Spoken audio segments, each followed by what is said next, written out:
જેડા ગામે શ્રી રામ મંદિર પ્રાણ પ્રતિષ્ઠાને લઈને ભવ્ય શોભાયાત્રા કાઢવામાં આવ્યું। અયોધ્યા ખાતે આગામી 22મી જાન્યુઆરીએ ભગવાન શ્રી રામના મંદિરનો પ્રાણ પ્રતિષ્ઠા મહોત્સવ યોજાઈ રહ્યો છે, જેને લઈને સમગ્ર દેશમાં ભારે ઉત્સાહ જોવા મળી રહ્યો છે। લોકો ભગવાન રામના રંગે રંગાયા છે અને ત્યારે ડીસા તાલુકાના જેડા ગામમાં પણ શ્રી રામ મંદિરના પ્રાણ પ્રતિષ્ઠા મહોત્સવને લઈને ભારે ઉત્સાહ જોવા મળ્યો।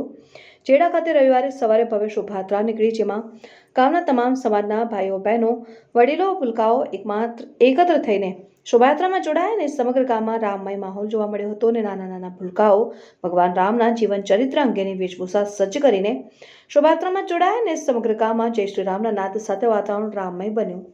તમામ સમાજની દીકરીઓએ માથે કળશમાં ઝવેરા લઈને શોભાયાત્રામાં જોડાઈ હતી અને શોભાયાત્રા સમગ્ર ગામમાં પરિભ્રમણ કરીને હનુમાનના મંદિરે પૂર્ણાહુતિ થઈ હતી।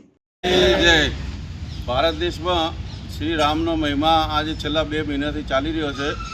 એવા અયોધ્યામાં 22 તારીખે રામ ભગવાનની પ્રતિષ્ઠા થઈ રહી છે, તો જેડા ગામમાં શ્રી રામનો ઉત્સવ આજે જેડા ગામ સમસ્ત સર્વ સમાજ સાથે શોભાયાત્રા નીકાળી અને બહુ મજા આવી ગઈ અને સારો એવો પ્રોગ્રામ ભગવાનનો શ્રી રામનો રહ્યો અને મહિમા સારો ગવાયો। એવી મોટી મેદની સાથે વિશાળ સંખ્યામાં એક મન સાથે બધા હળીમળીને શોભાયાત્રા રામની નીકાળી અને આનંદનો માહોલ છવાઈ ગયો હતો। શ્રી રામચંદ્ર ભગવાન કી જય।